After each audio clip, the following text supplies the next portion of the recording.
read a prepared statement and we'll do a few questions. As I've said many times before, the safety of our officers and of our community is of paramount importance. For the third time this month, someone has placed the safety of our officers in jeopardy by trying to harm them. At this time, the investigation has found that just after midnight, our officers received information from a citizen regarding 2 armed males in a vehicle.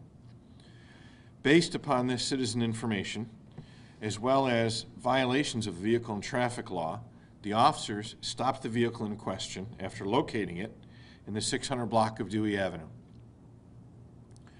During the traffic stop, the driver suddenly accelerated the vehicle in reverse directly at the officers.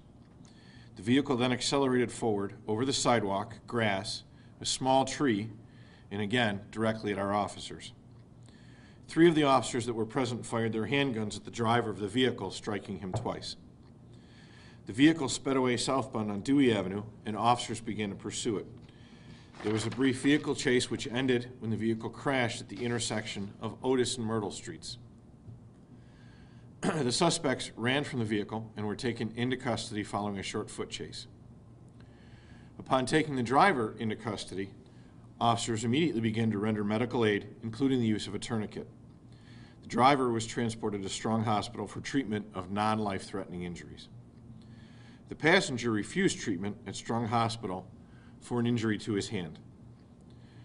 At this time, at least 1 firearm and a quantity of suspected narcotics have been recovered from the suspect vehicle. The 2 males in custody will be identified at a later time when the investigation allows. Despite the persistent dangers that they face, the brave men and women of the Rochester Police Department continue to seek those that illegally possess firearms in our community. This incident today is just one more example of our officers risking their lives to make our community a safer place. And I'll take a few questions. Do either of the suspects, I know you're not going to name them, but do either have criminal records? Are they known to you? The suspects are known to us. We'll release their criminal records when we release their names and the charges. Is this something that you expect to happen more often, going into searching for guns and taking them off the streets? Well, expected or not, it's happening. I mean, we just did this last week, and the week before that, this is what, the 3rd in 3 weeks, Remington Avenue D, and now this. Unfortunately, it appears to be the cost of doing business trying to get these guns off the street. So 1 suspect was shot, or? Yes, 1 suspect was shot. Will there be body-worn camera released? There is body-worn camera footage. It will be released during the course of the investigation, yes. Wait, so there was only, I thought the vehicle, or the driver and the passenger. The passenger had an injury to his hand. But it wasn't. Correct. He was taken to the hospital.